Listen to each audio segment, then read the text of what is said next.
Middle class family ಆದ್ರೂ ನಮ್ಮ ಹಬ್ಬದ ಖುಷಿಗೆ ಯಾವತ್ತೂ ಕೊರತೆ ಇರಲ್ಲ. ನನ್ನ ಕೆಲಸದಲ್ಲಿ ನನ್ನ ಹಸ್ಬೆಂಡ್ ಕೂಡ ಕೈ ಜೋಡಿಸಿದಾಗ ಆ ಹೆಲ್ಪ್ ಗಿಂತ ಅವರ ಪ್ರೀತಿ ದೊಡ್ಡದಾಗಿ ಕಾಣಿಸುತ್ತೆ. ನಮಸ್ಕಾರ ಎಲ್ರಿಗೂ. ಇವತ್ತು ನಮ್ಮ ಮನೇಲಿ ತುಂಬಾ ಸ್ಪೆಷಲ್ ಡೇ, ವರಮಹಾಲಕ್ಷ್ಮಿ ಪೂಜೆ.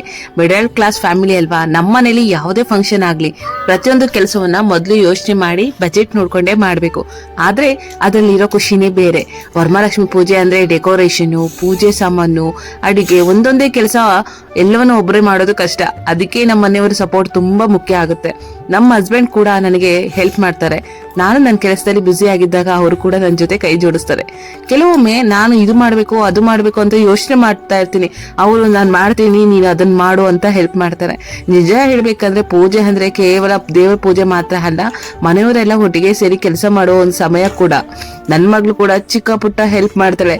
ಅವಳಿಗೆ ಆದ ಒಂದು ಸಂತೋಷ. ಚಿಕ್ಕ ಕೈಗಳಿಂದ ಏನಾದ್ರೂ ಮಾಡ್ಕೊಡಕ್ಕೆ ಬಂದಾಗ ಕೆಲಸಕ್ಕಿಂತ ಅವಳನ್ನು ನೋಡದೆ ಒಂದು ಖುಷಿ. ಮಕ್ಕಳಿಗೆ ಇಂತಹ ಹಬ್ಬಗಳ ಮೂಲಕ ನಮ್ಮ ಸಂಪ್ರದಾಯ, ಪೂಜೆ, ಸಂಸ್ಕೃತಿ ಎಲ್ಲವನ್ನು ನಿಧಾನವಾಗಿ ನಾವು ಕಲಿಸಬಹುದು. ಇನ್ನು ಪೂಜೆಯ ಪ್ರಿಪರೇಷನ್ ಶುರು. ನಮ್ಮ ಮನೇಲಿ ತುಂಬಾ ಗ್ರಾಂಡ್ ಆಗಿ ಮಾಡೋದು ಅಂತ ಏನಿಲ್ಲ. ನಮ್ಮ ಕೈಲಾದಷ್ಟು ನಮ್ಮ ಬಜೆಟ್ಗೆ ತಕ್ಕಂತೆ ಮನಸ್ಸಿಗೆ ತೃಪ್ತಿ ಹಾಕುವ ಹಾಗೆ ಮಾಡ್ಕೊಳ್ತೀವಿ. ಹೂವು, ಪೂಜಾ ಸಾಮಾನು, ಅಲಂಕಾರ ಪ್ರತಿಯೊಂದು ಸ್ವಲ್ಪ ಸ್ವಲ್ಪವಾಗಿ ಅರೇಂಜ್ ಮಾಡ್ತಾ ಹೋದ್ರೆ ಕೊನೆಗೆ ಮನೆನೇ ತುಂಬಾ ಸುಂದರವಾಗಿ ಕಾಣುತ್ತೆ. ನನಗೆ ಪರ್ಸನಲಿ ಈ ಪ್ರಿಪರೇಷನ್ ಟೈಮ್ ತುಂಬಾ ಇಷ್ಟ.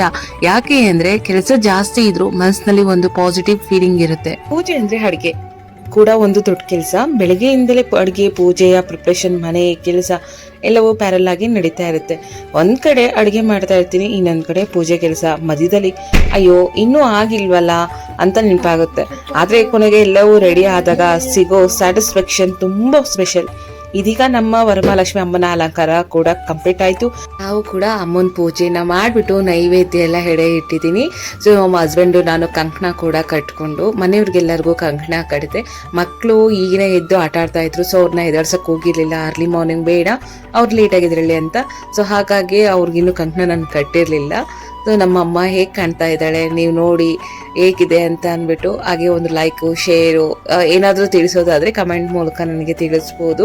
ನನಗೆ ತಿಳಿದಂತೆ ನಾನು ಲಕ್ಷ್ಮಿನ ಕೂರಿಸಿ ಪೂಜೆ ಮಾಡಿದ್ದೀನಿ. ಸೊ ನನ್ನ ಮನಸ್ಸಿಗೆ ಏನೋ ಒಂಥರ ಖುಷಿ ಆಯಿತು. ಏನೋ ಒಂಥರ ನಮ್ಮ ಮನೇಲಿ ಒಂದು ಪುಟ್ಟ ಲಕ್ಷ್ಮಿ ಬಂದಿದ್ದಾಳೆ.